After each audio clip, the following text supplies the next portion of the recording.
Hey, what's up? This is Gary from Raz Rentals.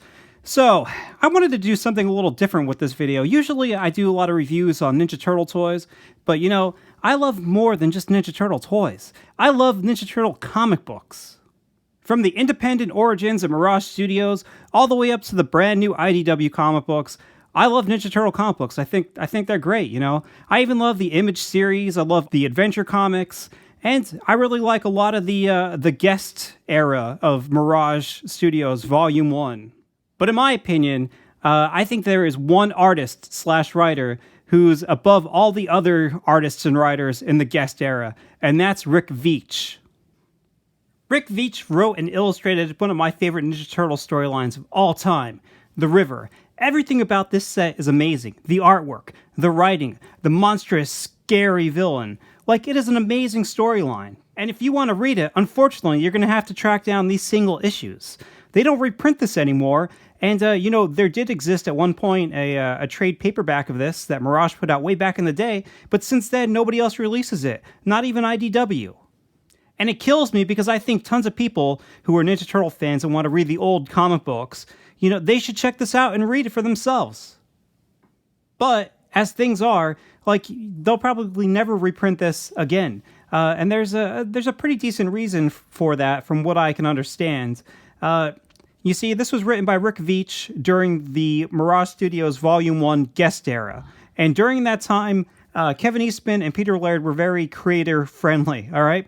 They were so creator-friendly, they even participated in the drafting of the Creators' Bill of Rights in 1988, which was a document that was designed to protect the rights of work-for-hire creators, so that, you know, they could receive proper writing credits and profit sharing and much more, you know?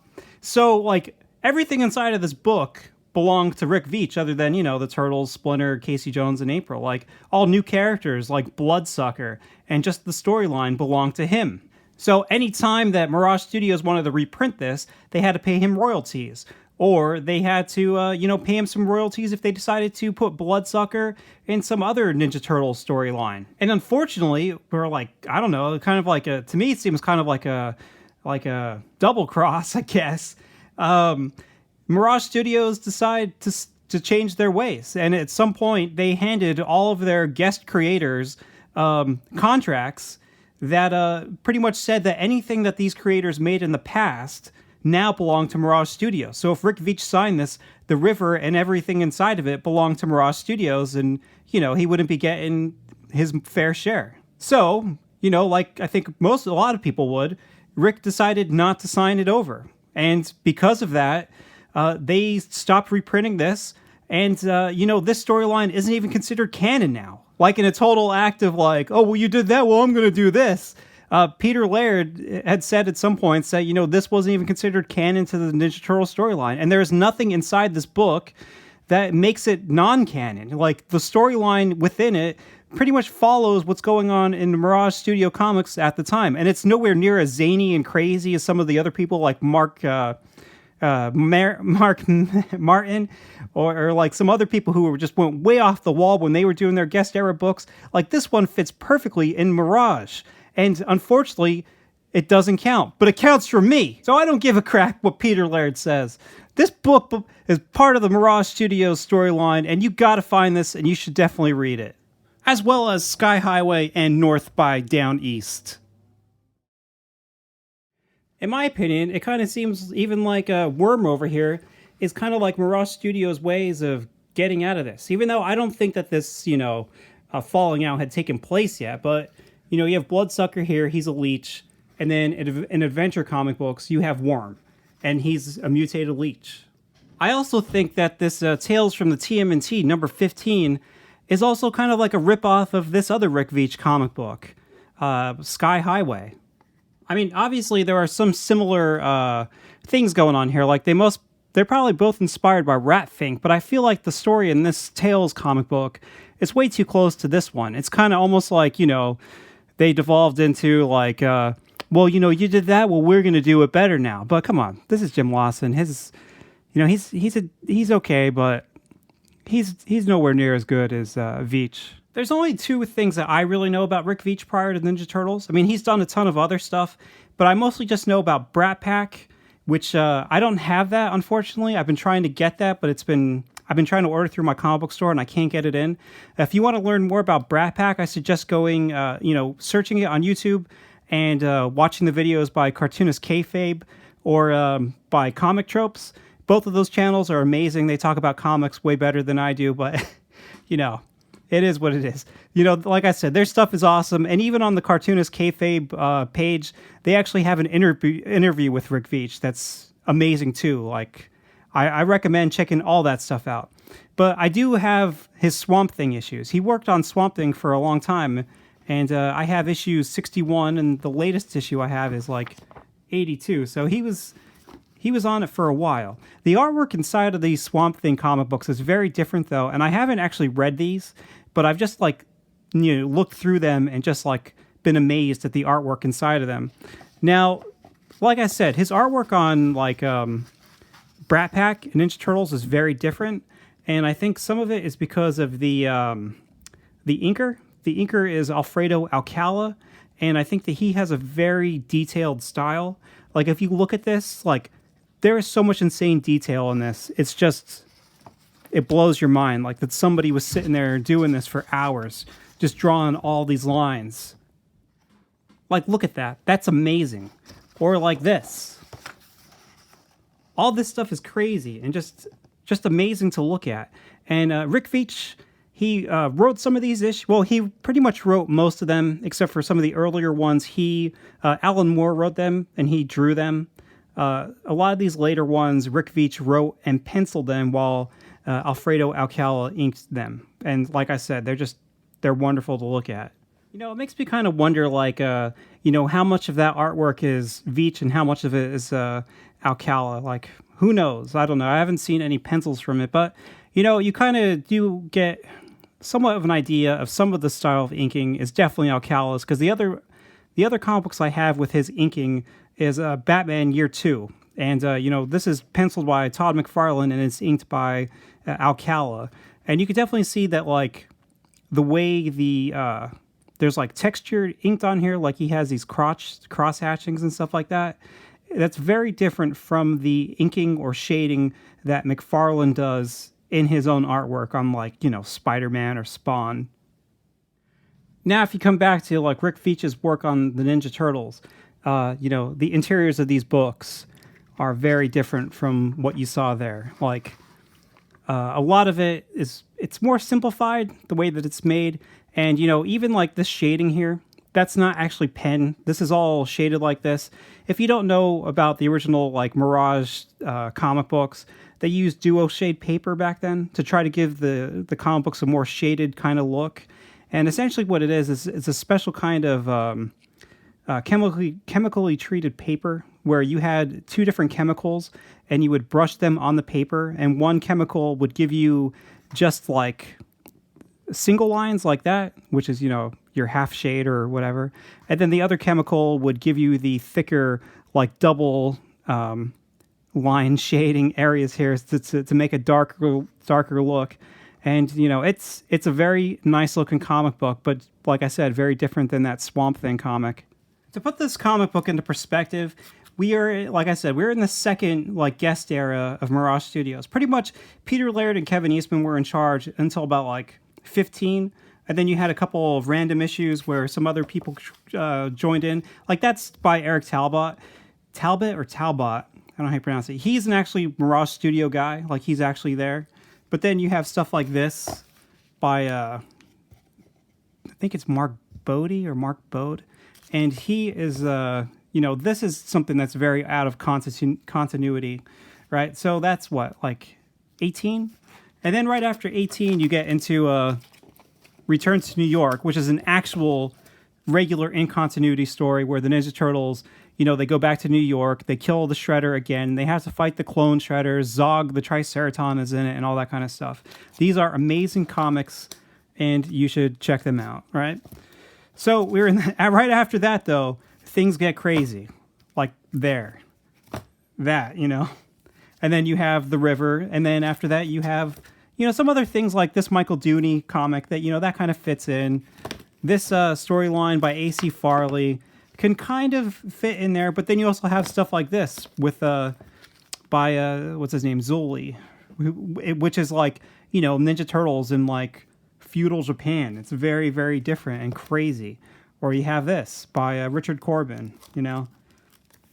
Like all of these issues, they make up the guest era, and some of them feel like that they can fit in and some of them can't. But in the end of Return to New York, it essentially leaves the Ninja Turtles kind of left almost in like purgatory or something like that, where they don't know what they're doing, you know? They went back, they killed the Shredder, they had their revenge, and then now they're kind of up in Northampton again after, you know, going back to Northampton after returning to New York.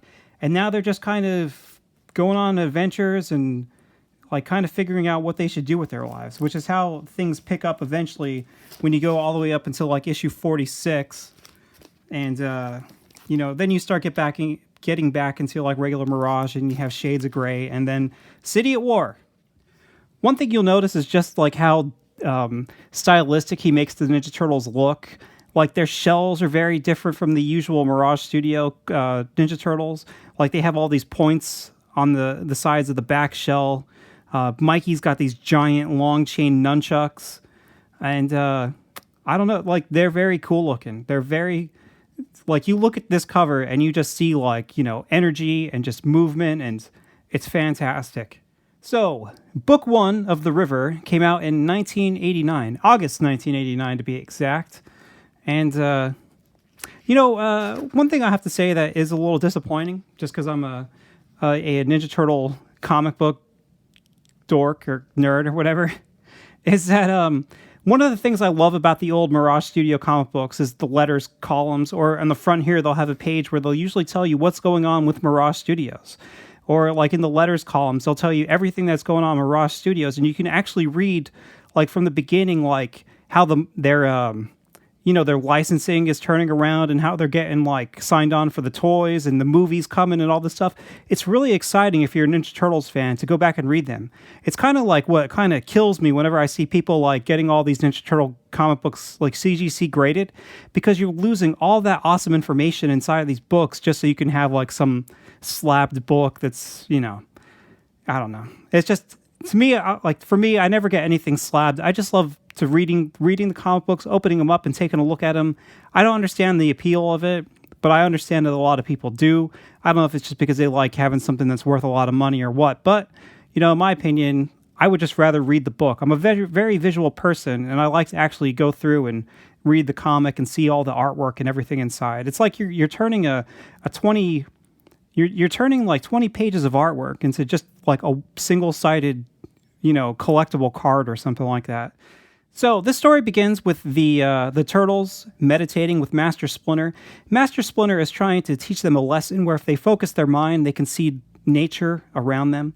He's trying to expel the fear within inside of them so that they can move past that and get, like, you know, develop their minds and become stronger ninjas. But because they are so immature still and they still have the fear inside of them, they're unable to get past that and really learn this lesson.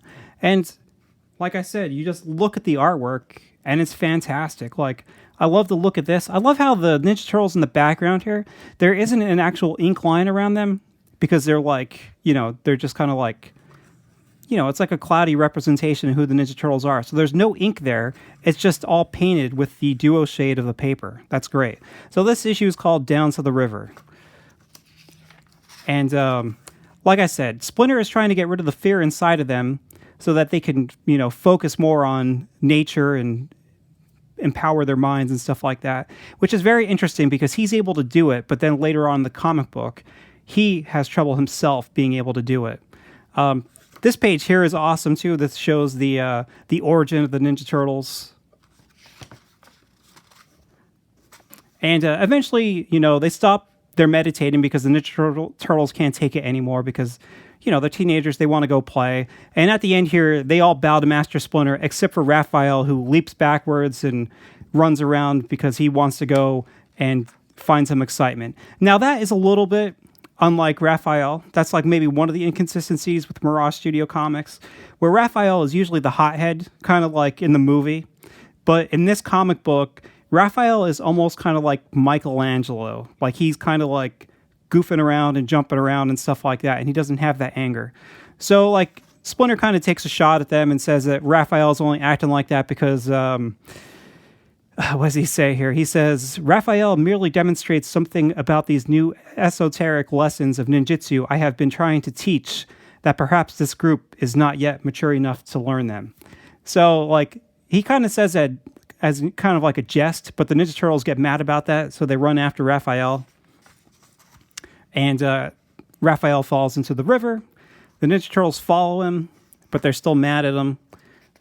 So inside of this river, there is a cave, right? You know, they come up into a cave. And in this cave, the other three Ninja Turtles are going to smack Raphael in the head with their sticks, but they decide not to because Raphael found some turtle eggs. So Raphael finds these turtle eggs, and everybody then talks about how, ooh, look at these little turtles. And they start wondering, what would our lives be like if we were still turtles and we didn't have to fight villains? We could just live and have fun. And at this point, too, let's see here. The one Ninja Turtle says, after all, we were born in a bucket in the back of a Woolworths store. Interesting. I had no idea. So, all right. So, you know, Raphael is messing around with these turtles, trying to get him in there. And then he notices this one turtle that isn't moving. And when he turns it over, he finds a leech. So Raphael reveals that he's afraid of leeches, and the other Ninja Turtles, who are still irritated at him, they decide to hold him in place, and they put this leech on his foot, and they throw him in the water. And here Raphael gets mad, and he pulls this leech off, and he's about to kill the leech, but then he decides, nah, it isn't your fault. You're a leech. Go on home and stop picking on poor defenseless turtles. And he throws him back in the water.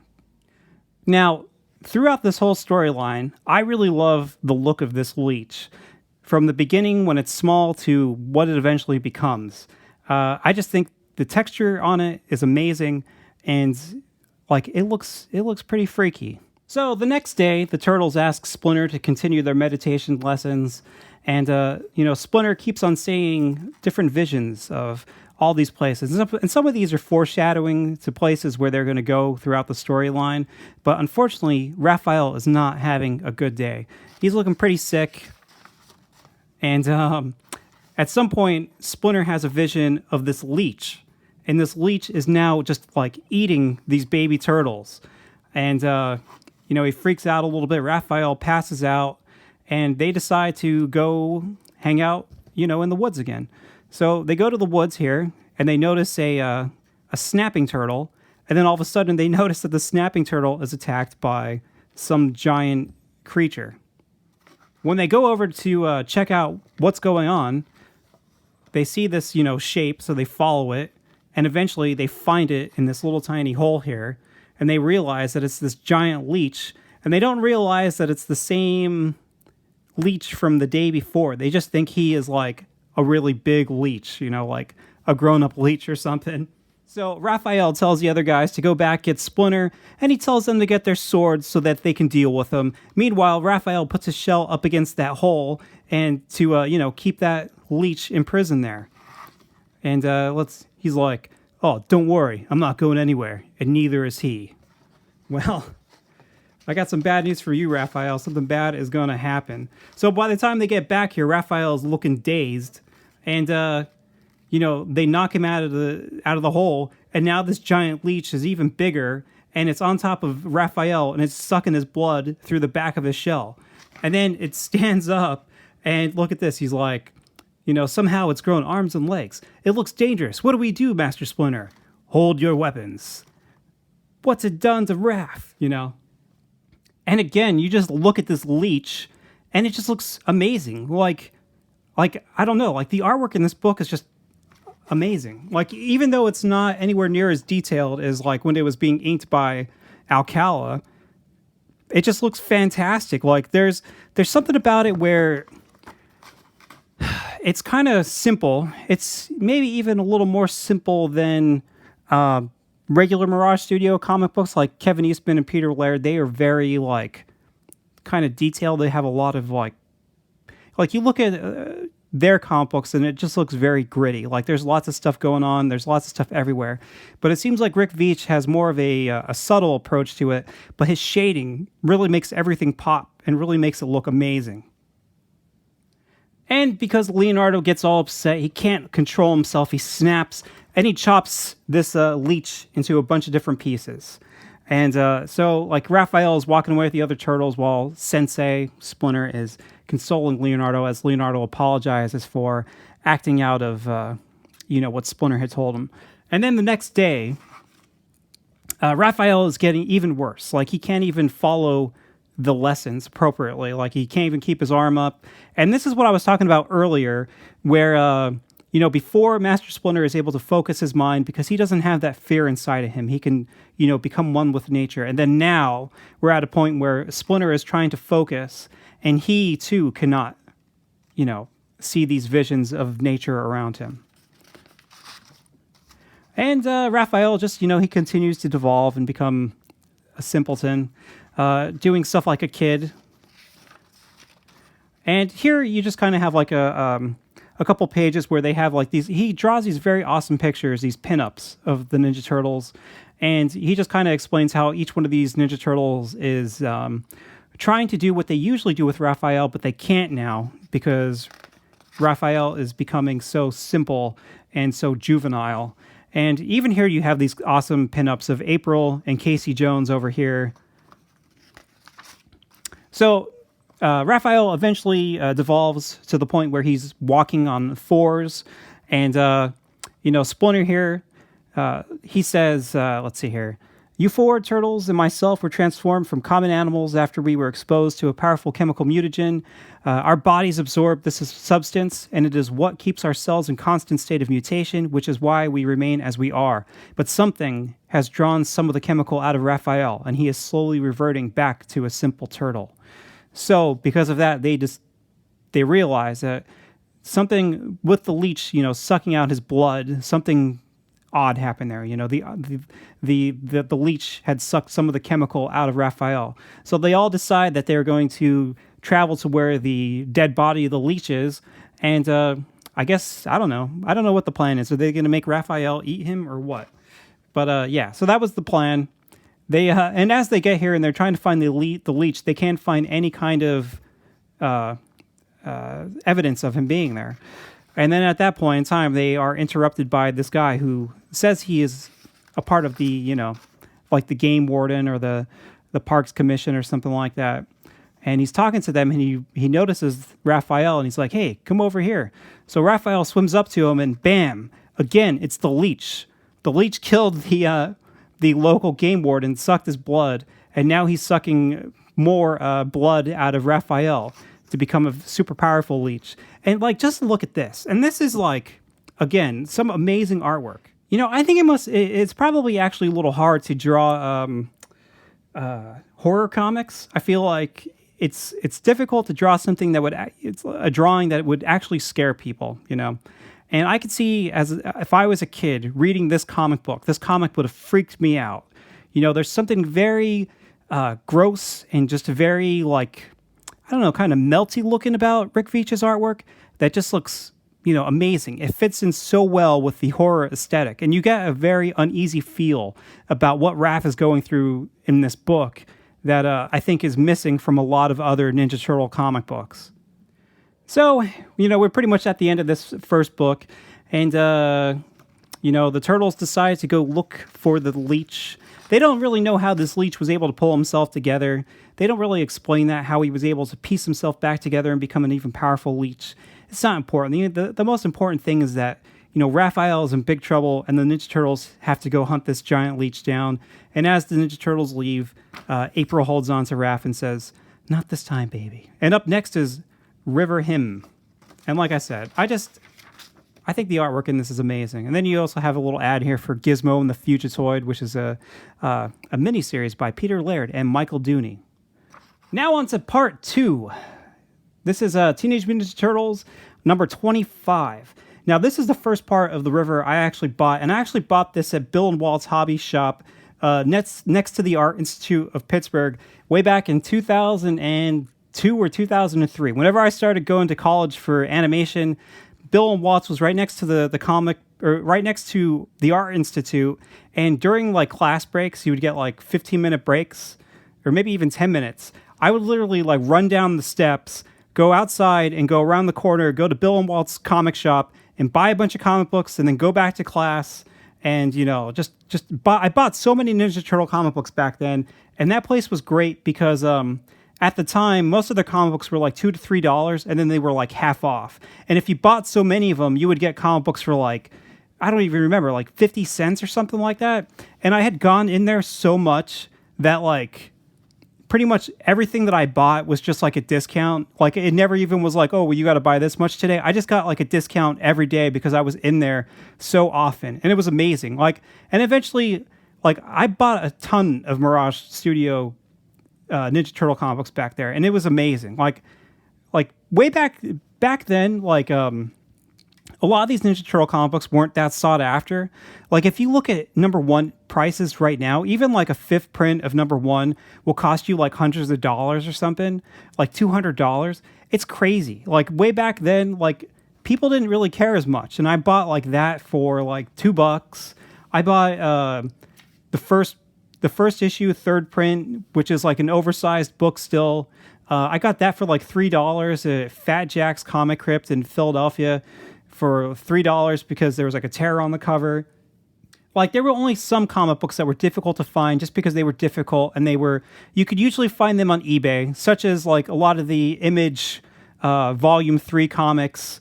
But like even those, you know, like they would cost like $4 a piece. And I remember at the time being like, oh man, $4 for this. Like, I can't believe I have to shell out this money. But now you look at the prices and you're like, holy crap. Like, I wish I would have bought, you know, a ton of them and sold a bunch of them.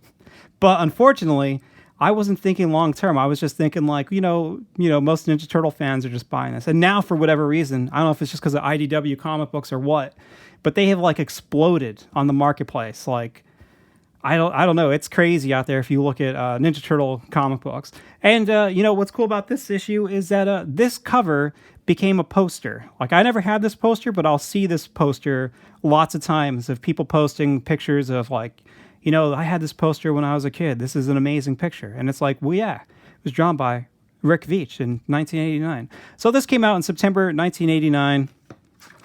And let's see here. This story starts off with Splinter. He's meditating by a riverbank. You know, he's just trying to get a grasp at the future, you know. And here he sees some visions of these carvings. And, you know, they don't explain what they are until the next couple pages. But here in Booters Falls, which is supposedly north of where they are in Northampton, these 3 kids are trying to fish at the river here. And they're not allowed to fish because, you know, you have to have a license, plus this is kind of like an area where you're not supposed to be. You're at like a runoff of like a factory. So they're down here and they're looking around and they're kind of talking about how there's a ghost around here. And this one kid says that, you know, I have proof that there's a ghost down here. And the other kids are like, how? How's there a ghost? And he points them to these Indian carvings or Native American carvings, if you want. So he's just talking about these carvings down here, and he's just talking about how, like, even though they're supposed to be, you know, Native American carvings from the old days, new ones keep appearing every day. And they're looking at all these carvings, and then they find this one, which is a brand new carving of a turtle. And they're like, well, what's up with this? I can still see the chisel markings. What is this? And at that point is the point where they see the game warden, and they're like, oh, no, you know, we're going to get in trouble. We're fishing here illegally. We're going to get caught. And they try to hide, and they think the game warden passes by, but really the game warden is behind them. And if you read the last issue, you know that the game warden is the evil leech. And, you know, again, I just love the design on this guy. He just looks so creepy, you know? So he grabs this kid, and he starts to take him into the back here because he's going to suck the life out of him. But this kid, look at this kid. Look at his teeth. Like, that's pretty funny. So this kid uses his fishing pole to hook the leech's or bloodsucker's legs and make him trip. Now, I don't know, have you ever tripped on a fishing line like that? I have not, but I could see it happening. And then you get, the leech gets mad, and he's going to eat these guys. And as usual, the artwork on Leech here is just amazing. Like, I love I love the duo shade on his head. I like how it actually makes like a texture on there. That looks fantastic. And there's just something very cool on all this texture and detail, like the water running off of his head. And I don't know, it's amazing. So as Bloodsucker is going to eat these kids, he gets hit in the hand by a ninja star. And if that wasn't bad enough, he also gets hit in the head with the ninja star. I mean, and look at that blood dripping down his face. Like, you can see, like, there's something about that looks just like so 3D. Partially because of the shading and, just the inking there. It's pretty awesome. And I love the reflection of the turtles here in his eyeball. Because, of course, it's the turtles. They're here to save these kids and find the leech. Now, as the turtles try to attack Leech, he is super powerful, and he's just kind of boasting about how powerful he is and that he has already mastered the art of mutation. Like, he's pretty smart. He's way smarter than they were when they, became the Ninja Turtles. And he knocks them over with this tree, knocks them into the water or the mud. He pulls the ninja star out of his face. These kids run away so that, they don't get eaten. And meanwhile, Splinter here can, he's still having visions where he can actually see the Ninja Turtles and can actually feel them being sort of drowned in the water and covered in the mud. But there's not much he can do about it because he's all the way down in Northampton. And then you kind of have, again, where you see, he's having another vision now of somebody chiseling one of these faces here. But they don't reveal who yet. Meanwhile, at the same time, Casey and April are traveling up to Booters Falls with Raphael, trying to find where the Ninja Turtles are going. And, Casey, he's just being like an irresponsible dude. He's speeding through here because he doesn't give a crap about what the man says. And he put in a new shifter in his hot rod or whatever, and he's driving super fast. And that's when the cops pull him over. Well, they start coming after him. Casey gets caught. He's held at gunpoint, and he just kind of tries to tell the officer that, I wasn't going to do anything. Like, I'm just speeding through here. And that's when the cop pulls out Casey Jones' mask. Like, I mean, that is pretty incriminating. He just says, I've heard about punks like you who watch too many Jason movies. I mean, come on. You can't be doing that. You can't. That's like incriminating evidence. You can't have that kind of thing. So Casey Jones is about to get arrested. And meanwhile, these kids come up and they're telling the officer about the giant leech and the giant mutant that they saw down at the riverbed. And, that distracts the police long enough. And Casey hears Ninja Turtles, so he's like, oh, geez, I got to go find the Ninja Turtles.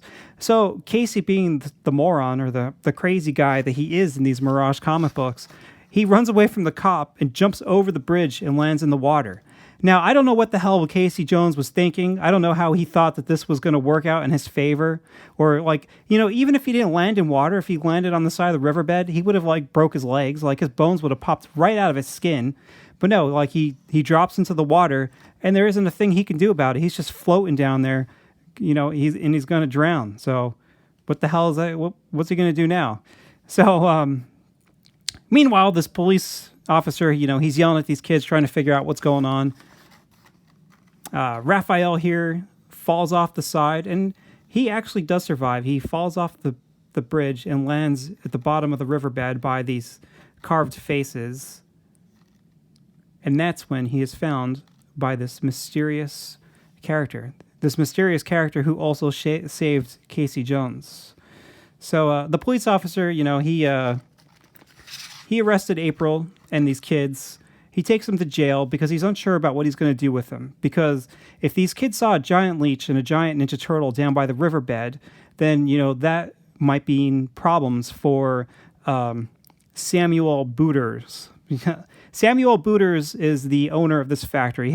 Pretty much what it says here in the story is that his family came back way back in the day of colonial times, and they took over. They moved all the Native Americans out, and they built factories and, desecrated the land and all that kind of stuff. So this guy is worried because if they're seeing giant mutant turtles and leeches down there, then that means that all of his chemicals or goop that he's pumping out into the river, that it's causing some kind of mutations down there. So I think somewhat, even though the cop doesn't realize it yet, this guy wants to, probably kill these kids. So he tells the cop that he has to come to his business and discuss further information about this. Meanwhile, this one kid with the fishing pole is able to catch the keys, getting them out of prison. Now, when Casey Jones wakes up in this underground cave, he finds the Ninja Turtles down here, and they all talk about how they were all saved by one guy. Who is that one guy? Well, this dude right here, this Native American. His name is Abenak. He says he's the last surviving member of the Algonquin Nation. And pretty much, he's been here for years, and he is the ghost who has been carving these faces in the side of the river, walls and stuff like that to carve their effigies one by one. They appear in my sleep and in my dreams. And my dreams have told me that I shall find my destiny with the help of warrior turtles. So they're like, well, dude, like how could you see us before you even knew about us? And nobody knows what's going on yet, but he kind of speaks about a powerful, kind of ancient river spirit that I think he kind of thinks that he gets his power or his visions from him. So in this underground cave, Abenak shows the Ninja Turtles the runoff for this factory. And apparently, decades before this, the government had mandated that such pollution needed to stop. But Booter found this underground river stream and decided to, put all of his gunk or chemicals or sewage down there. And, this artwork's good. This issue to me I like it, but I don't like it as much as the first one.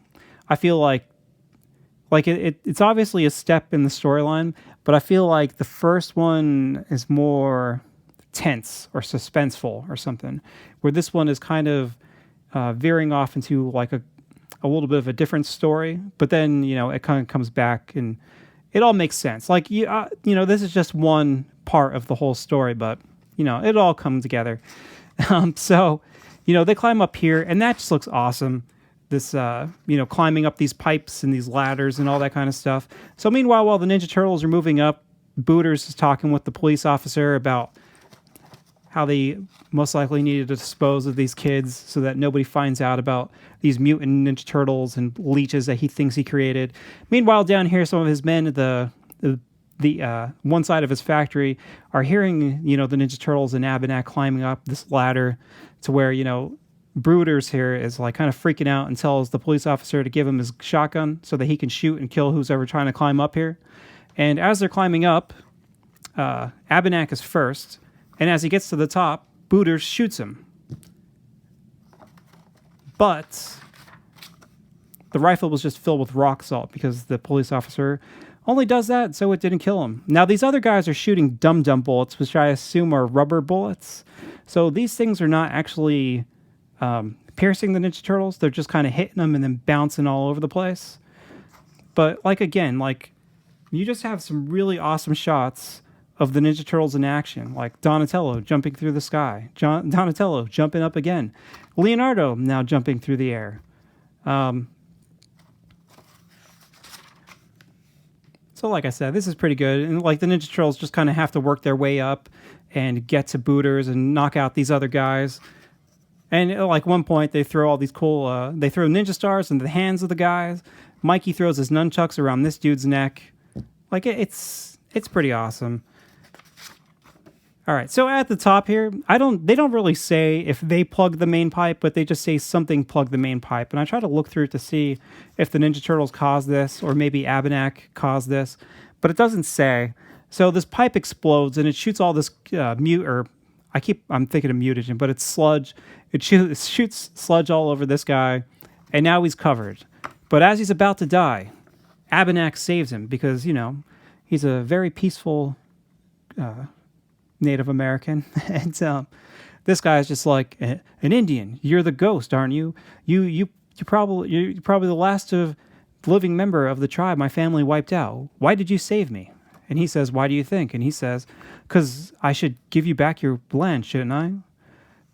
And but this guy is double crossing him because he kicks Abenak between the legs and he says, let's start with a couple of acres, which is a good joke, I will say. You know, when I read that, I laughed. But come on, man, kicking the dude between the legs, like that's just uncalled for. So I'm like, I can't tell too if he's supposed to be covered in sludge or if he's like actually reacting to the chemical. I would imagine I don't know, I guess if he was reacting to whatever chemicals or sludge is in this pipe, that they would mention that like, oh, I'm melting or something like that, but they don't really say anything. But this guy, he gets away, but don't worry. He has his comeuppance, much like many Tales from the Crypt comics or something. And actually, you know what? That actually kind of reminds me of like a Tales from the Crypt comic book. There's something about this very like kind of melty, detailed look that kind of reminds me of Graham Ingalls. I think that's how you pronounce his name. Who was he drew a lot of Tales from the Crypt comics, and he I think was the main artist on the Haunts of Fear, which was like the Witches comic. But yeah, there's something about that kind of reminds me of that. Even the like he draws in a way that's very melty. I don't know how to describe it, but they even kind of call it that way in the like the Tales from the Crypt DVD bonus features, where you can like you just see like all the sludge and the goop and the ooze and everything like that. So that guy has his comeuppance. The Ninja Turtles, Abenak, and Casey Jones with the little baby Raphael, they all have to escape this factory because it's all like getting destroyed from within. Like the sludge and chemicals are all, you know, destroying the inside of it, and they got to get out. And right in the nick of time, April shows up in the Chevy, picks them all up, and they take off. Now, as your kind of like story wrap up here, these kids are watching this all go down. April pulls up, thanks them, and introduces them to the Ninja Turtles. And they all thank the kids for, you know, getting April out of jail. And that's when Abenak gives the kids his chisel and hammer and tells them that his work is done here. And, you know, he has to pass on the mantle of the ghosts of Booter's Falls. You must honor the spirits of those who have gone before. And most of all, honor the land, for it is ancestor to us all. And the kids, you know, they're all excited and they agree. So the Ninja Turtles don't know where they're going to go because at this point in time, they have no idea where the leech could have gone. But Abenak tells them that there is an ancient spirit on this river. If we can interest him in Raphael's plight, then all of your problems will be solved. Turn left here. We're heading north. So they're heading even more north than Booter's Falls, and they don't even know it, but Bloodsucker is now following them. And it just kind of ends with Splinter meditating, and then he sees the image of this ancient spirit at the end of the river. And now we're on to part 3 of the river. This one's pretty good. There's a lot of cool, like a cool battle and stuff like that. Lots of neat things happening. I think more of the suspense is kind of back in this one because there's some shady things going on that the Ninja Turtles have to deal with. So this is Teenage Mutant Ninja Turtles book 26. This came out in October 1989. And right off the bat, again, just like every other cover from this River storyline, this is another amazing cover. Like, I love the way that this looks. I love the way that they're painted with like the white highlights and everything like that. It just makes everything pop and seem very three-dimensional, It looks great. Even though like Mikey's nunchucks are extremely long, but still, it looks great.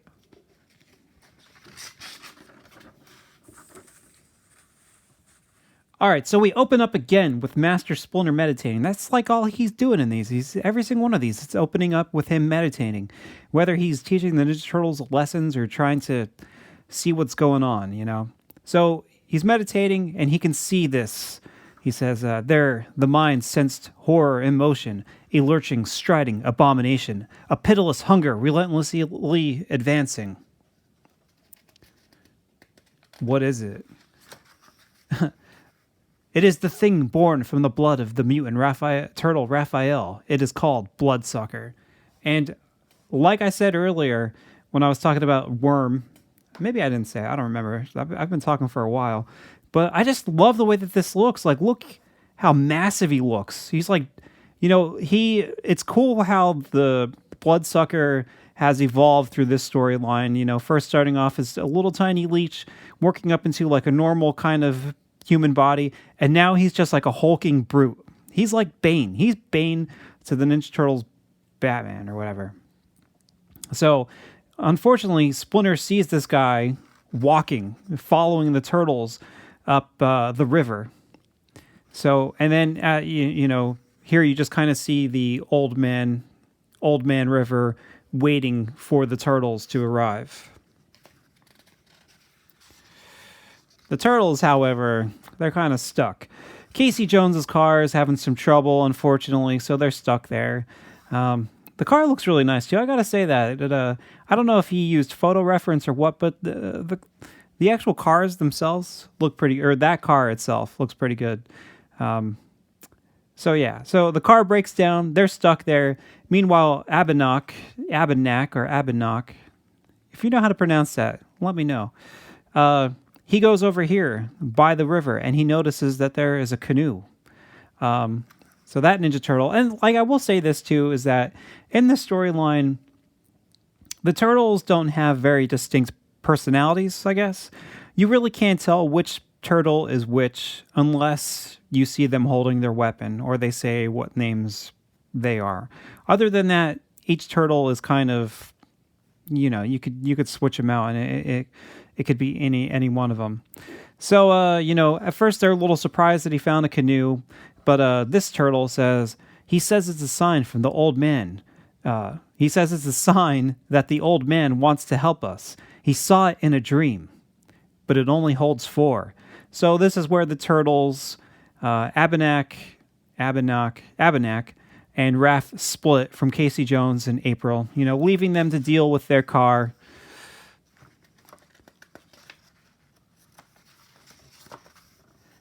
But before they go, they're trying to find Raph. And that's when Leonardo discovers Raph is being attacked by a weasel. And this... Oh, that's Donatello. Donatello wants Leo to help Raph. But Leo knows Raphael well enough that, that's still Raphael. And even if this weasel is trying to attack him, Raphael is going to fight back. And that's when Raphael... bites his neck. So, like I said, Donatello's like, Leo, we've got to help him. And Leo is like, no. So, keep that in mind because that comes back again. So, the weasel runs away after Raph bites him, and they all board the canoe and head up the river. And, I will say this too, is just his, just the backgrounds and the composition of these things. Like the scenery is all very nice looking. Like it looks really nice. As they're traveling up the river in their canoe, Bloodsucker's watching them from a distance. And then they reach to this point, this clearing. And, they say, hey, this is a big lake. There's no such body of water on our maps. It is the true source of the river. The only map you'll find it on is that of the heart. All right, so, okay. That'd be cool, finding a river that nobody else knows about. So as they get here, all these fish surround their canoe, and then they tip the canoe over, and you'd think that maybe there's some kind of not debauchery, but some kind of evil deeds afoot. But no, the fish form together, and they form kind of like a platform, and now they ride the turtles up the river like surfboards. They even say cowabunga. Can you believe that? So that's pretty awesome. Like, I don't know. This is one of my favorite parts in this story. I don't know. I guess it's not my favorite, but it's just something that sticks out in my mind that, like, lots of times I like to read stories where people are going on adventures and discovering things, kind of like Thundercats, where in the beginning of Thundercats, they land on Third Earth, and Lion-O and all the other Thundercats are walking around, and they're finding all these new creatures. They're learning about the planet they're on and all that kind of stuff. Like, it's exciting. I think even Dragon Ball, the original show, kind of has that same feel where, Goku and Bulma are teaming up and they're trying to find Dragon Balls, and they're meeting all brand new people, and lots of exciting things are happening. Like, I love that in stories. I love, like, certain aspects of fantasy like that. So, having something kind of strange here where they're, like, riding on top of these fish down this river to this waterfall, it's just seems very exciting. So then they get to the waterfall here, and the fish just kind of, ride them up it, and that's awesome. So once they reach the top of the waterfall, let's see here. They don't see the Old Man River yet, but they kind of speak about how there's like an electric charge building in the air. And that's when Abenak says, "Up to now, my dreams have told me everything that would transpire, but beyond this, I cannot see. This is the old man's wisdom stone. I think we're supposed to stand on it." Donatello, says it might be a trap. Which is, fair. Like, you don't know who this old man is, this old man river. And that's when they see like these things hanging down from the trees, and they're like wondering what it is. And that's when the trees say that they're trinkets. These trinkets were put on these trees by people who did not observe Christian holidays. They were put on there by druids. And like, I was kind of wondering about that. I would have thought that like, this, where they're heading up to with this, with these ancient river spirit, I would have thought that it would have been on track to be like something Native American, since we had Abenak's introduction in the last issue and kind of talked a little bit about Native American things. But, now that they're up there and it's like they're talking about druids put these trinkets on the trees, that's obviously something European. So I'm just kind of unsure, like, why the switch here with this, but, whatever. So I was just kind of curious how that mixes in with if the old man's spirit, because it reveals what he is. He is definitely not, like something related to Native American culture or anything like that. So I was kind of wondering, what the angle is with this thing. So, all right, they get into position, and that's when they're sort of like, shocked or something like that. Meanwhile, at the same time, some energy travels down the river and eventually ends up at Splinter. And it's kind of like a trap. It kind of like freezes Splinter into place, and he's kind of powerless. He can't do anything to help the turtles. Not that he could really do much to help the turtles, because he's all the way down there. But as that's happening, then the old man brings himself together with atoms. He's made up of atoms, and he's able to materialize. So he appears here right between the Ninja Turtles, and they're like, "Holy crap, there's an old man standing here," sort of thing. And the old man pretty much explains that, let's see here, "But I have dwelt here so long that now I am the river, and the river is me. All creatures, great and small, who live in the river are my creatures. I would give you a vision." And that's when he explains to them that in the time of the great lizards, like dinosaurs, there existed this advanced technological civilization, right? And they died foolishly. And the people who survived swore off all technology and sort of learned about different powers within the earth, like through the rivers and all that kind of stuff. And he is one of those people. He's been alive since the times of dinosaurs. So he says, like, "We discovered that the rivers of the world were conduits of planetary energy. By tapping into these power lines, we accelerated our learning until we uncovered all there is to know about the physical world. Finally, we transcended the flesh and merged completely with our rivers. There is one like me that haunts each of the world's waterways, still searching for knowledge, still hungry to learn all that is new." All right, so here is where you, like, kind of learn that this old man he is not a good guy. He is a bad guy. And pretty much what you find out is that he is the master of the leech. Like, he has kind of put all of these things into order or into place to try to make the leech, grow in size and bring these Ninja Turtles here. Essentially, he has never seen any kind of creatures such as these Ninja Turtles. So he wanted these turtles to be brought up there so he could study them. Because I guess he somewhat still is kind of like a part of that technological, civilization from dinosaur times, right? So, so he sent this abomination after them. So now you're at a point where he kind of wants to study the mutagen inside their blood.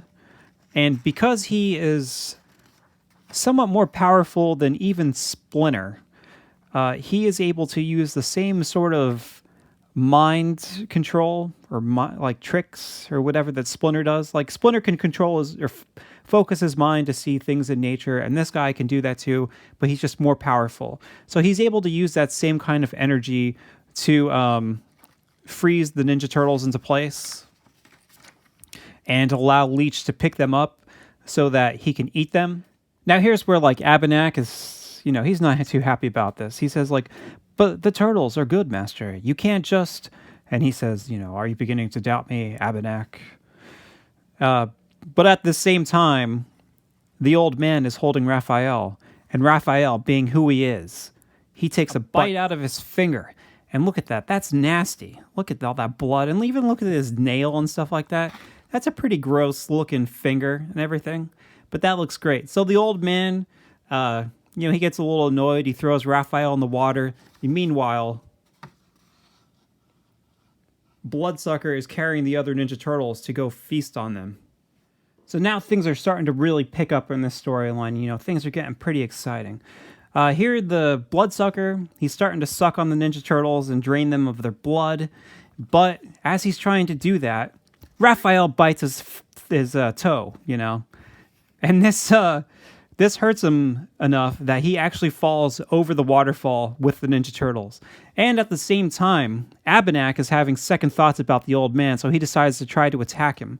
And the old man turns his focus away from Splinter and attacks Abenak. And this distraction will pretty much be his undoing, because this leaves an opening for Splinter to then use his mind power to send like an electric force up the river. Like, look at this. How to focus his will as a weapon. Meanwhile, in Booter's Falls, these kids are carving out some images by the river. And that's when they notice this giant surge of energy flowing really fast up the river. And it's just constantly moving up it. It even passes Casey and April here. It works its way past this lake and smashes the old man. I love this shot of the old man getting hit with this energy because it reminds me of like almost like a Disney cartoon or something like that. Like it looks like he's being electrocuted. And then at the bottom, he just kind of says like the rat. Oh no, I forgot about him.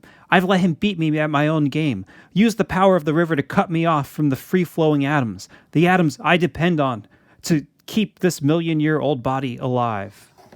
Next, we get this very visually stunning sight. These next few pages I think are amazing because at this point in time, the Ninja Turtles and Bloodsucker, they're at the bottom of the waterfall, and it looks so awesome how he drew the water like coming down on top of them, and you just have like these different layers of where these water, like the water drops are landing, and you really get a great sense of 3D here with like his arms sticking forward and the body being, slightly less harsh or, solid looking, I guess. Everything's being like covered in waterfall, and it totally looks like it. It looks like water is running over these. Like these pages are amazing.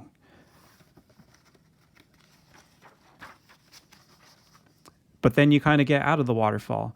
Bloodsucker throws the other three Ninja Turtles out of the water, but at the same time, Raph comes back again and bites Bloodsucker right on the nose. Bloodsucker tries to throw him away, but, it's not going to do him any good because Raphael just keeps on coming back.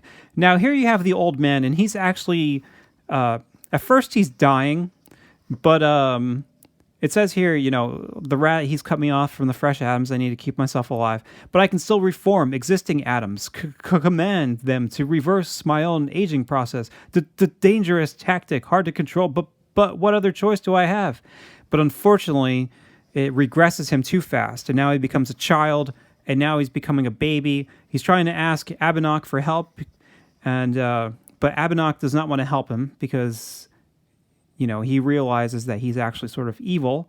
And it's also revealed here that Abenak sort of has the same kind of power that this old man had. But he didn't want to tell him because he didn't want Abenak to usurp him.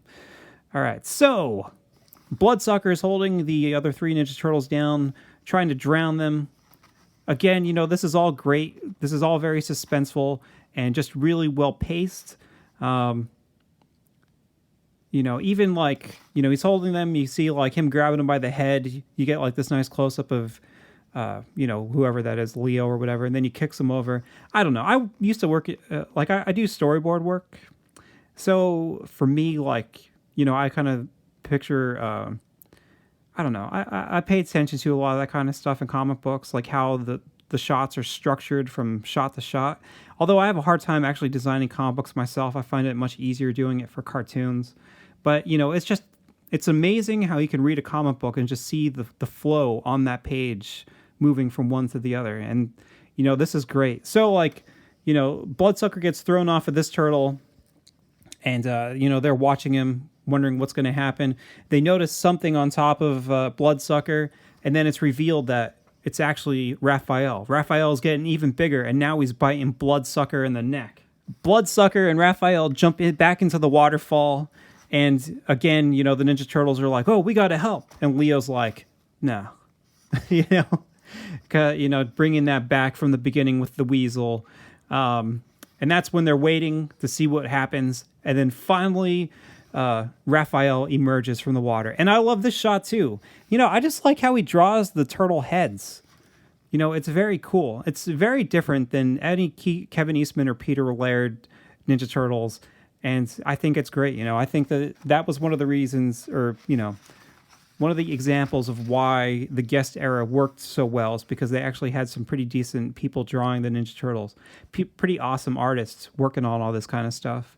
So they're all happy, and then Raphael reveals that he's got Bloodsucker right there, and he says that, every time he was biting Bloodsucker, a little bit of, his DNA or whatever, or the chemical was coming back into Raph. So, Bloodsucker bit him first, and then he bit him back, and he got it back. That's cool. So here this turtle says, like, "Oh, kill it, it's dangerous." But Raphael says, nah, he's harmless. And it wasn't his fault because he was pretty much being controlled by the old man of the river.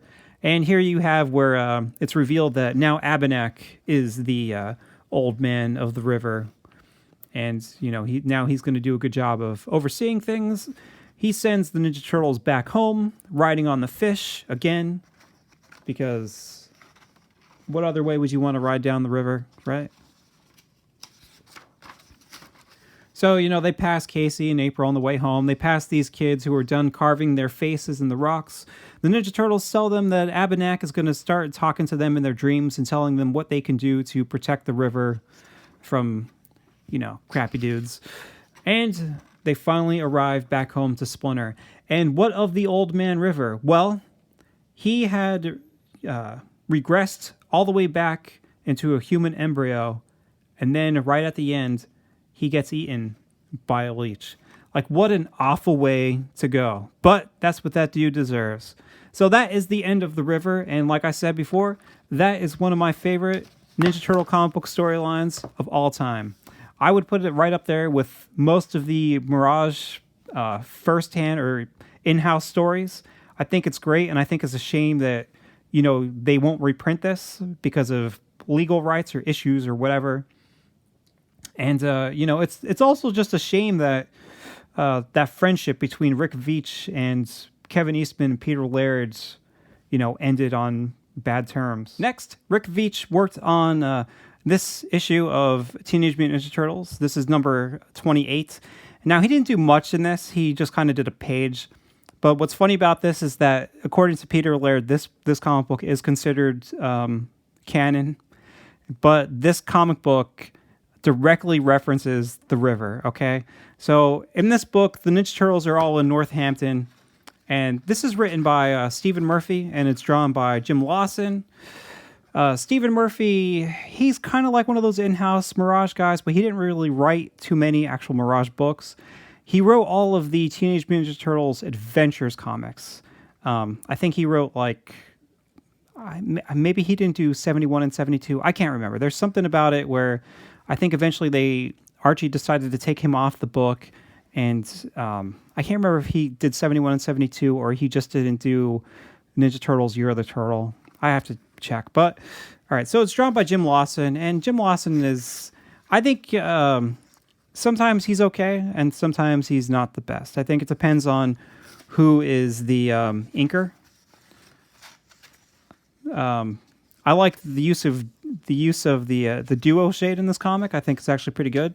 But in this comic book, the Ninja Turtles are in Northampton, and Raphael is kind of having visions or kind of flashbacks of things that have happened to the Ninja Turtles over the past. It's not really a lot of them. It's just like 2 of them. He's just kind of like depressed, kind of thinking about what has happened to him. Where the Ninja. This is drawn by Kevin Eastman. This is when this is supposed to be like when Leonardo killed the Shredder, because in the end of Return to New York, Raphael decides to run ahead, and when he does that, he gets beaten by the Shredder, and that's why like Leonardo's like, "You are a fool," and Raphael's like, "I know," and then Leonardo goes and he actually kills the Shredder because Raphael, he was not strong enough to kill the Shredder. So he's just kind of thinking about that, and then in the next page, he's thinking about when he became a baby, juvenile turtle. And that page is drawn by Rick Veitch. And that's all he really has to contribute with this issue. This issue is about, like, eventually they meet some fish people. And now we're at the last Volume 1 Rick Veitch comic book. This is issue 30. This came out in April 1990. Now, I will say this. This is a very cool comic book, and I mostly love this comic book for the art. I don't think the story is as good as The River. It's very exciting and engaging, but I just like the kind of deeper story that The River has. Like, I love the look of Bloodsucker, but like I said, the artwork in this is fantastic, and there are lots of like weird looking characters and creatures and stuff like that, which really makes this comic book worth it, in my opinion. And another cool thing about the old Mirage Studios comics is they had front and back covers. So that is pretty cool looking. And what really bugs me about like the collected books that IDW puts out, like they never put the double-sided covers in them. They always only have like, it'll be like issue 1, and then it'll just be that one, the front cover. Like, show me the back. I mean, issue 1 doesn't have much on the back anyway, but say, I don't know, issue 4, where you can see more of the Utroms and stuff like that. But yeah, so like I said, the artwork in this is very, very cool. I like it a lot. I think it's, oh, that sounds awful. All right, so what's really cool about this, like I was saying earlier, this actually has some interesting information in here from Pete and Kev, back when they were buddies. And this just kind of talks a little bit about Rick Veitch. He's best known for his work on DC's Swamp Thing and for his critically acclaimed self-published graphic novel, The One. Can you spot the carefully hidden ad for The One somewhere on this page? Right there. So, this is the beginning. It's just kind of like in this different dimension, there's like these people just driving cars, just doing nothing but driving cars. And as people get sucked in there from our world, they become these mutant monsters, like this guy, Mutato Head. And, this story just kind of opens up with him introducing all these other weird mutant people from this dimension, such as Diddy Wah Daddy and Rusty Dusty. And, like, look at that. That is just, like, some amazing looking artwork. Like, that's just crazy looking. And then when you turn the page, you get another one of these really weird mutant guys. And this guy is kind of like a headless horseman / motorcyclist, I guess, named Bone Ugly. And he just looks really cool. And if you look down at the bottom of the page, just the detail and the use of the duo shade to really highlight this head and shade it and everything like that, like it just looks fantastic. Like this is a very awesome looking book. So these people are mutated in this dimension, and like I said, they're just constantly driving around this like freeway and just like wrecking each other's cars and causing all kind of havoc. I mean, look at this. That is just an amazing shot. Like the planning that he must have done to like figure all this out for all these cars is just amazing. Like all these cars look fantastic. like they look really great. He must have some kind of prior knowledge to automobiles because cars are a pain in the neck to drive. So these guys decide to leave this dimension very briefly so that they can go into the regular world where they encounter the Ninja Turtles. Not really encounter as much as steal Casey Jones' car, right? So they're all having this picnic out in the middle of nowhere, having a good time. And like I said, all of a sudden this dimension kind of appears here. And these guys travel in their car and they come and they steal Casey Jones' cars. Can you believe the audacity? And, you know, like I said, these guys just look awesome. Like him with his, like, screwdriver teeth and the wrench through the head. And, like, man, it's just awesome. So Casey Jones is Superman. You know, can you believe these guys? So they steal Casey Jones' car, and the Ninja Turtles jump down here, and they take the cars and the motorcycles that these mutants appeared in. Casey Jones has to take this crummy little car, and they all head back into this dimension. So the Ninja Turtles are trying to get the car back, and like I said, this whole comic is just like a giant car chase, and you know it's just really awesome looking. And then the Ninja Turtles continue to encounter different creatures here, or mutants. They're all people, and like I said, when they come here, they get mutated. So, yeah, I guess maybe depending on their personality, that's how they change.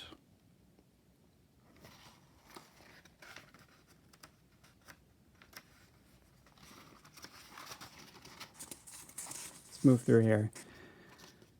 So eventually, Raphael lands up in this car with this lady. This lady is Hildegard Rail. And she keeps on calling him Dalink, kind of like Zsa Zsa Gabor or something like that. And it's awesome looking. I like how he uses the duo shade to give like speed lines. It's cool because you're working with a very limited like medium here, where you can only have two different kinds of colors and black and white, and that's it. You know, you're getting your light shade and your dark shade and your black and your white. That's all you got. So it's cool seeing, you know, how this guy was able to, work with all this to try to make everything like stand out.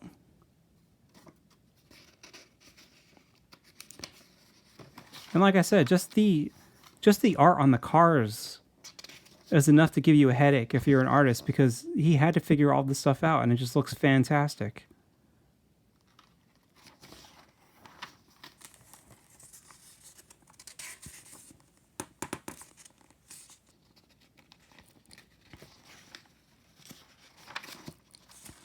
Like I said, I don't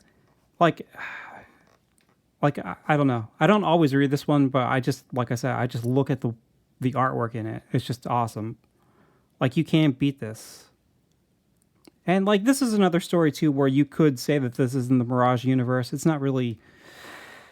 If Mirage has aliens and stuff like that, you know, why can't you have this where they go to, and even time travel with Renee and stuff like that? Like, why can't you have this dimension where the Ninja Turtles go and they encounter all these different types of creatures and stuff like that? This certainly could fit in with your other Mirage comics. The only thing is, like I said, they won't ever reprint this, so you won't ever really see it unless you find this original issue, because it's just non-existent.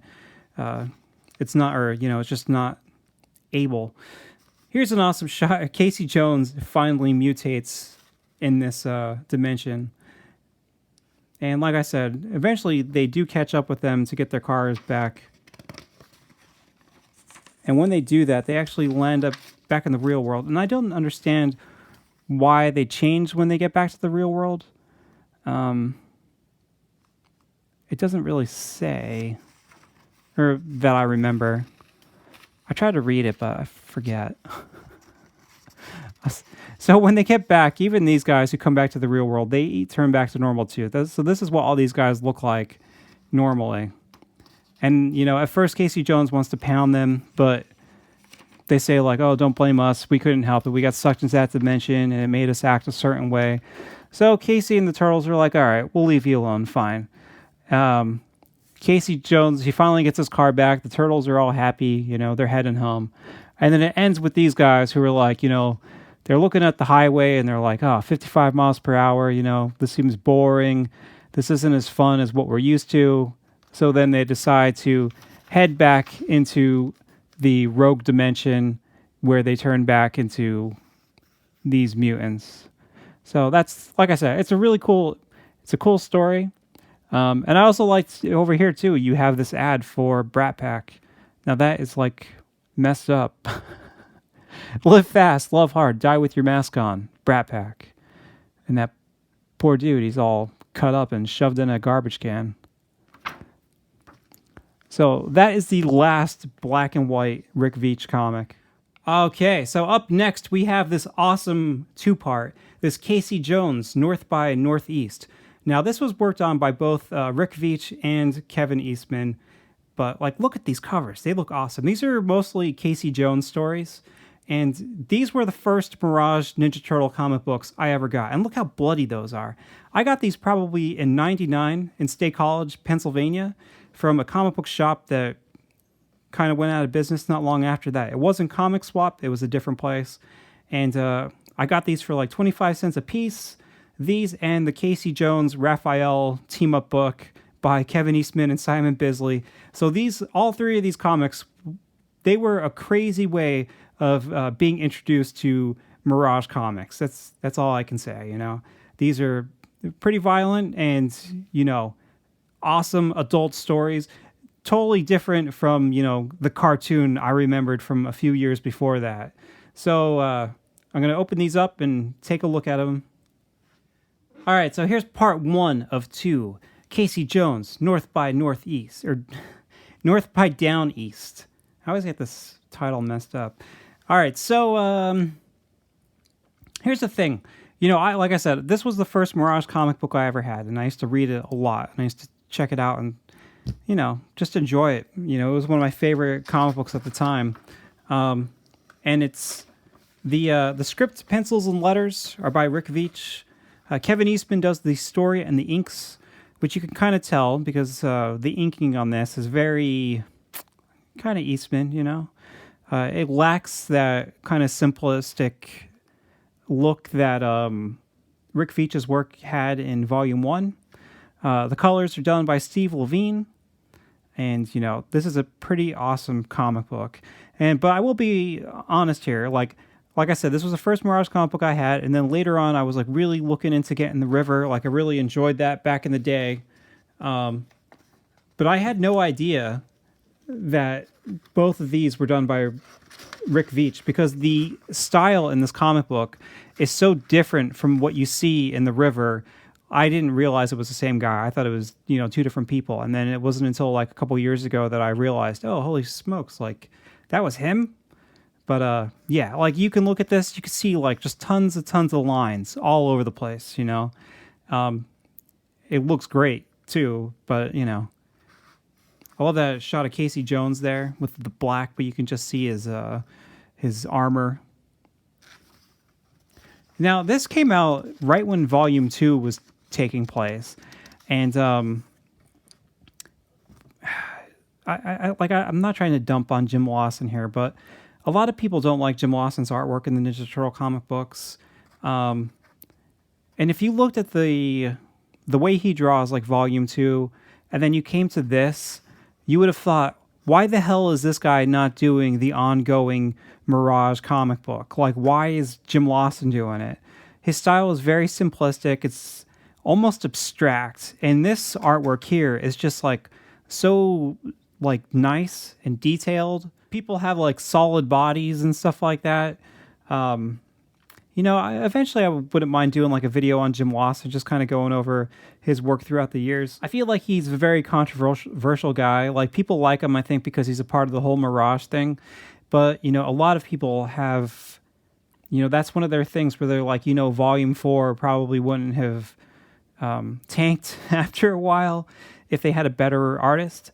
And that's something too that, I can say from firsthand, when I was reading Mirage comic books, like Volume 4 and all that kind of stuff, I used to collect them as they were coming out. And I would go to comic book stores in Pittsburgh and then eventually in other places in Pennsylvania. And I would ask people how is this comic book selling? Because I wanted it to succeed. And I'd be like, well, how's this Ninja Turtle comic book selling? And a number of comic book store owners would be like, people don't like the artwork. They're just not buying it. Like, the artwork in it is not good.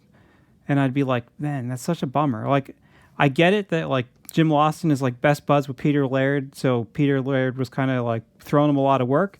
But at the same time, it's like, I don't know. I just don't get it. I mean, I guess you reached a point with that comic book where Peter Laird could pretty much do anything. He was just kind of self-publishing it.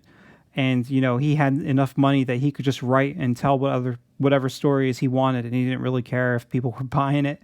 But I think he hoped you would. So, but I just wish, I think that, like even Volume 4 in the beginning, when Peter Laird was actually using Duo Shade, those comics look so much nicer than the later ones when they become very, very, like, basic. And, it's a shame. So, like I said, the way he draws the Ninja Turtles in this comic book is very different from the earlier ones. Like, the shapes of the heads are somewhat similar, I will say that, but the shells are different. Here you just see the turtles hanging out in their lair. And they kind of see that, they know that somebody's coming. There's an alarm going off. And this is just, like I said, this is just all great looking things. And even here, like I said, if you look at his shell, the way that it's drawn here, that looks, nothing like the river shell with the pointy edges and all that kind of stuff. But, just the pacing in this and the nice shots looks very awesome. So, they hear somebody coming and they're, going to the door because they think somebody's coming after him or going to attack him or something. But it turns out it's just Casey Jones.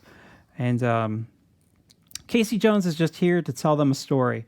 And in that way, this story kind of begins much like a Tales of the TMNT comic, where there was always like the first page would be like something kind of unrelated, and the turtle would be like, let me tell you a story.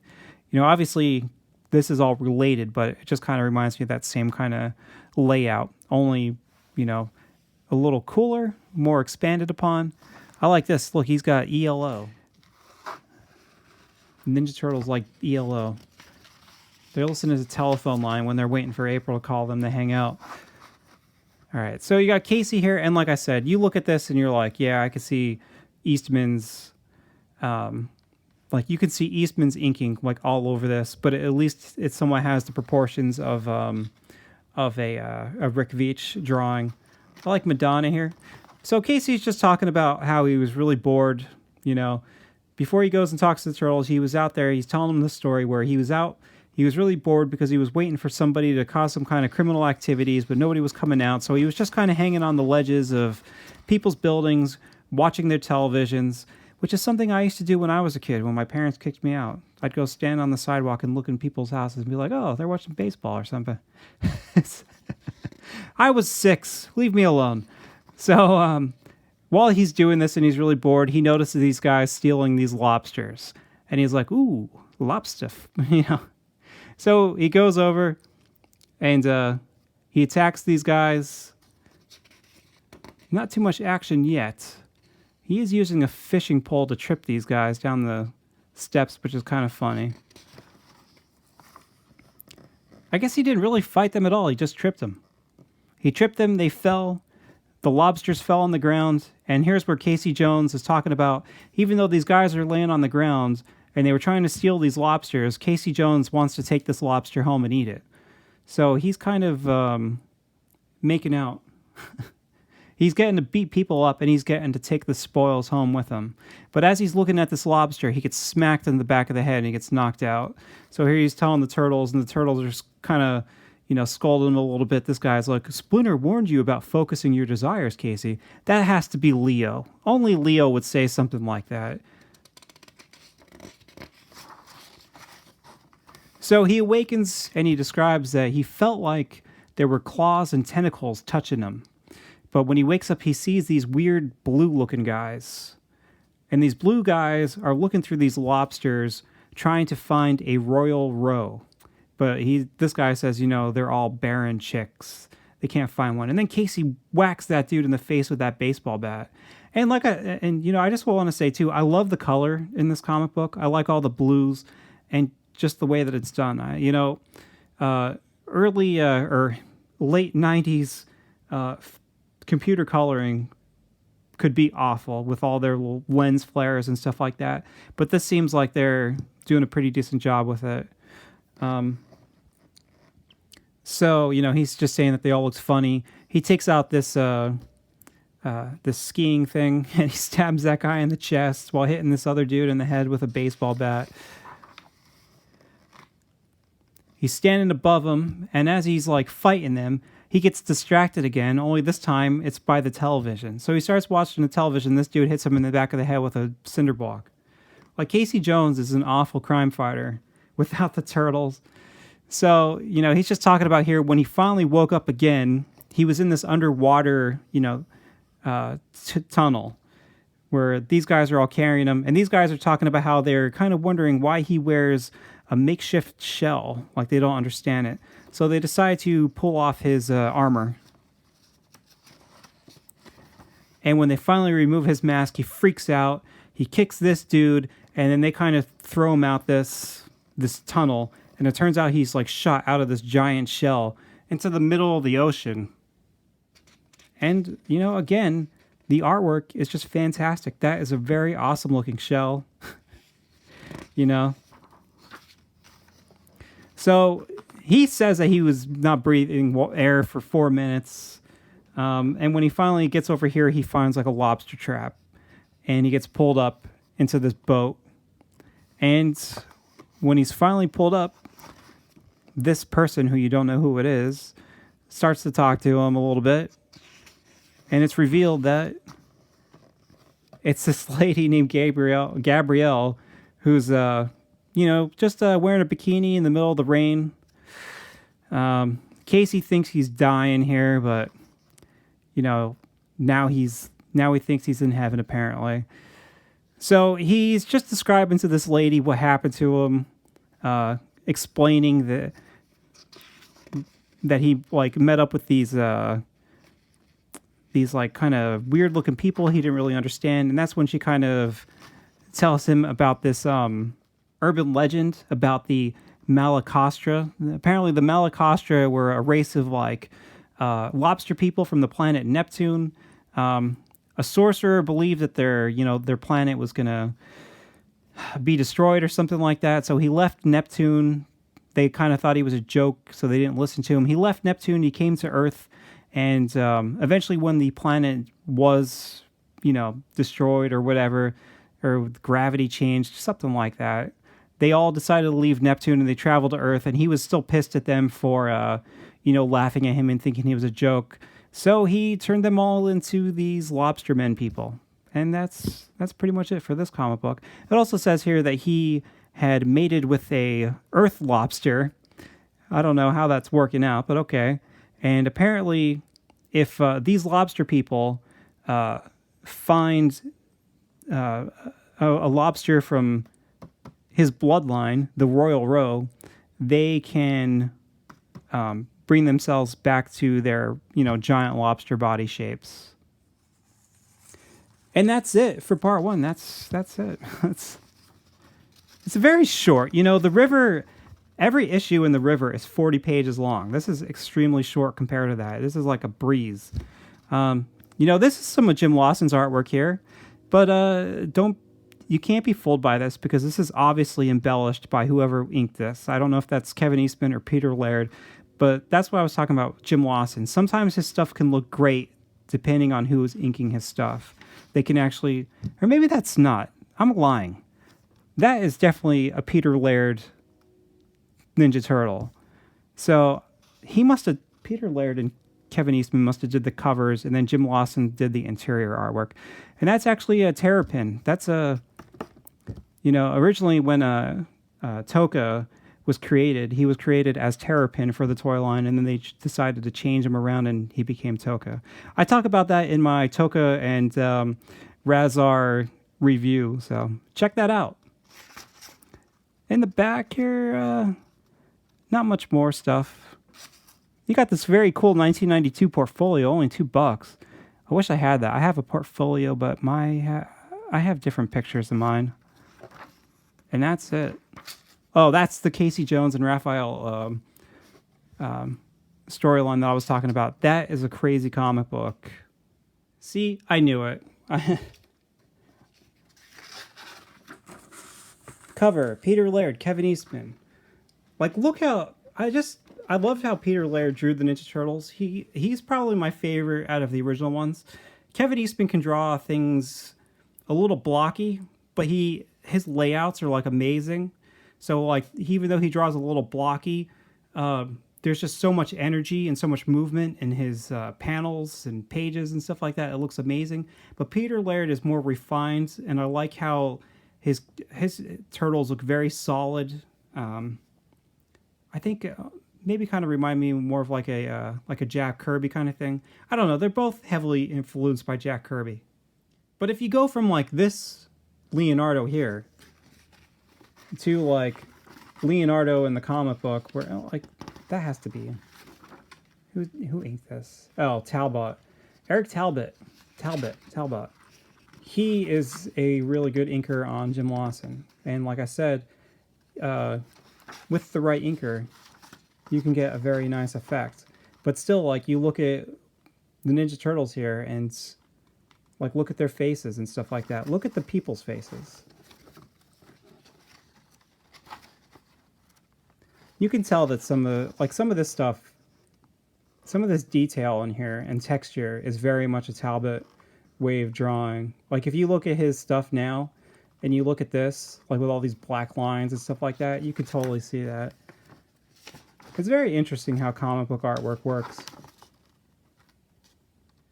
I'm trying to find a good example here to show you.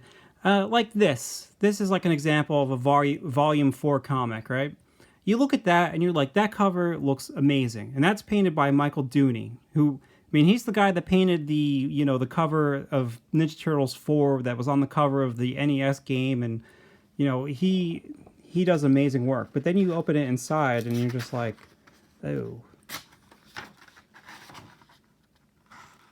And Peter Laird, I think he inked all these, but I don't think Peter Laird really embellishes Jim Lawson's art like a lot of other people do. I think because Peter Laird wants to show more of Jim Lawson's penciling skills off than try to turn it into like a Peter Laird drawing.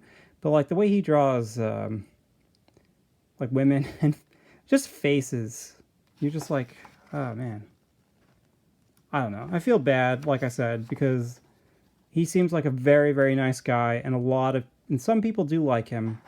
So I don't know. I just don't want to crap on him. He's obviously an extremely important part to the Ninja Turtle legacy. I mean, he was inked, but he drew City at War. He drew Return to New York. And like you look at Return to New York and it's like a completely different person. But like I said, I think a lot of that has to do with the inker. Now, on to part 2 and the final comic book that Rick Veitch worked on for Mirage Studios. Casey Jones, North by Down East, part 2 of 2. I guess this came out in June of 1994. Once again, and like this is exactly the same people that worked on the first one worked on this one. In fact, the numbering of the pages actually continues from part 1. So that's kind of strange. Page 25, that doesn't sound right. So, on this boat here, Casey Jones says that, like, as him and Gabby were getting acquainted, they got knocked around by this giant boat that goes by. And on that boat are some of those Malacostra people. Can you believe the nerve? So, this lady says, all these people are those Malacostra people. They're all going somewhere. She says that can only mean one thing. They found the Royal Row.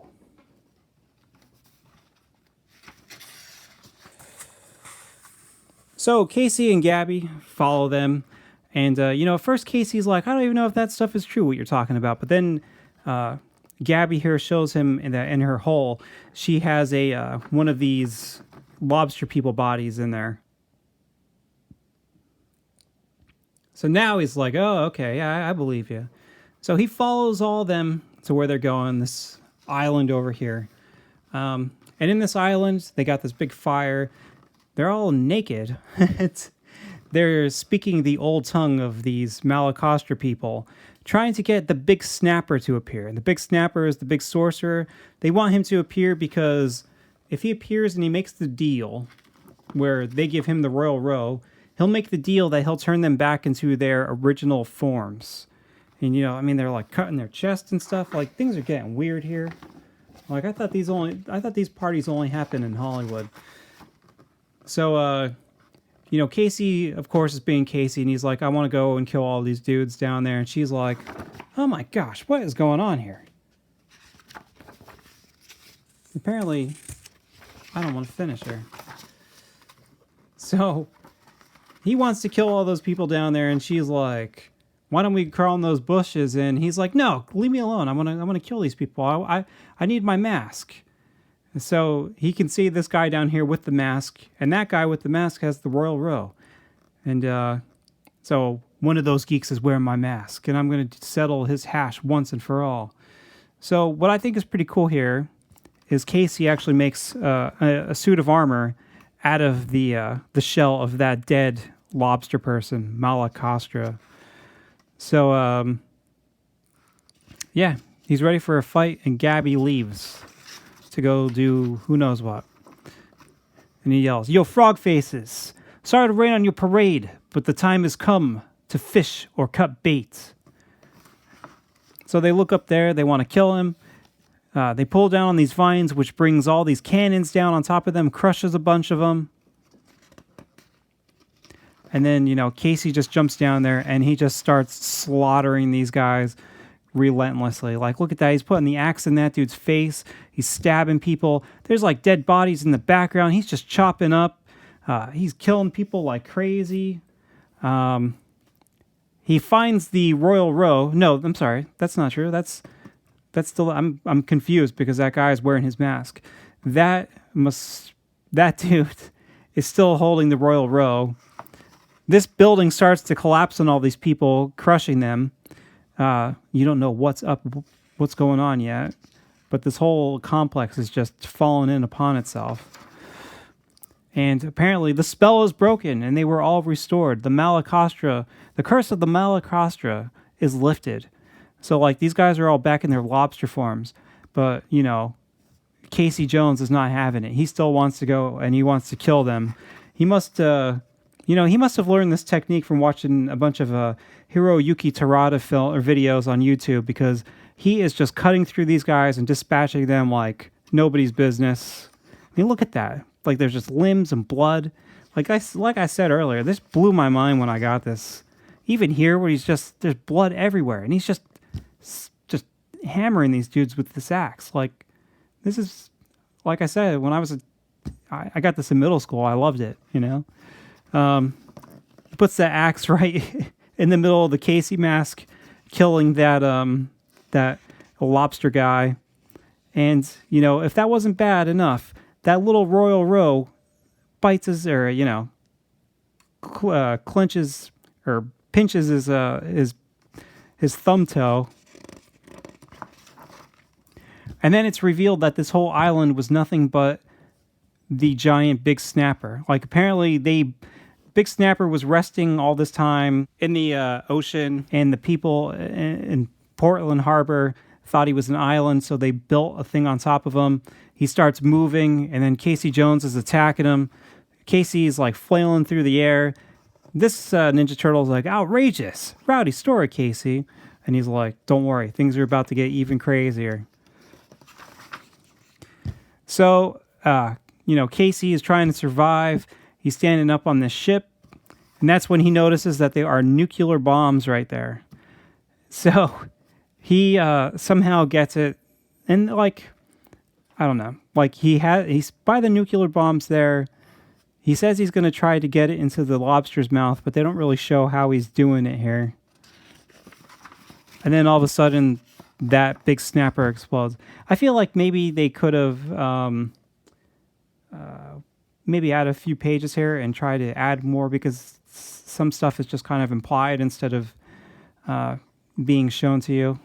So he explodes. Casey Jones thinks he was dead because the lights went out, but he wakes up, and like right here he says, "I was sure I died and came back as Donald Trump."